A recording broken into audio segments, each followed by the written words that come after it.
ఎడారిలో సెలయేర్లు సెప్టెంబర్ 5వ తేదీ. ఆయన నిమిత్తము కనిపెట్టుకుని వారందరూ ధన్యులు. యెషయా గ్రంథము 30వ అధ్యాయము 18వ వచనం. దేవుని కోసం కనిపెట్టడం అనే దాని గురించి మనం ఎన్నోసార్లు వింటూ ఉంటాము. అయితే మనం ఆయన కోసం కనిపెడుతూ ఉంటే మనం సన్నద్ధులయ్యేదాకా ఆయన కనిపెడుతూ ఉంటాడు.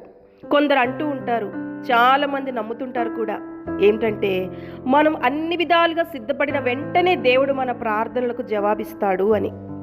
దేవుడు వర్తమానానికే దేవుడు అంటారు వాళ్ళు. ఆయనలో భూతకాలానికి కానీ భవిష్యత్ కాలానికి కానీ చోటు లేదంటారు. ఆయన చిత్తానికి లోబడడంలో అన్ని నిబంధనలను మనం పూర్తి చేయగలిగితే వెంటనే మన అవసరాలను ఆయన తీరుస్తాడు అంటారు. ప్రార్థనకు జవాబు దొరుకుతుంది అని వారు అంటారు. ఈ నమ్మకంలో చాలా వరకు నిజం ఉంది. అయితే ఇది నిజాన్ని ఒకే కోణంలో పరిశీలించినట్టుగా ఉంది. దేవుడు వర్తమానానికి దేవుడే అయినా తన వాగ్దానాలను తనకు అనుకూలమైన సమయంలో ఆయన నెరవేరుస్తూ ఉంటాడు. దేవుని ముందు ఉంచిన ప్రతి విన్నపము భూమిలో వేసిన ఒక విత్తనం లాంటిది. మన అదుపులో లేని శక్తులెన్నో అది ఫలించేదాకా దానిపై తన ప్రభావాన్ని చూపిస్తూ ఉంటాయి.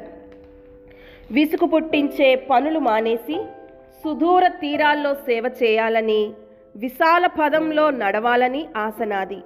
యేసు అన్నాడు, నా సమయం ఇంకా రాలేదు అని. పొలాల్లో విత్తనాలు చల్లాలి, అడ్డంకులు లేని స్వేచ్ఛా జీవితం గడపాలి, తోటి పనివారితో చెయ్యి కలపాలి. యేసు అన్నాడు, నీకు వేరే పని ఇచ్చాను అని. ఈ ఎడారి వదిలిపోవాలి, నశించే ఆత్మల్ని చేరాలి, వాటిని ప్రభు కోసం జయించాలి. ప్రభు అన్నాడు, ఆ పనికి నిన్ను పిలవలేదు అని.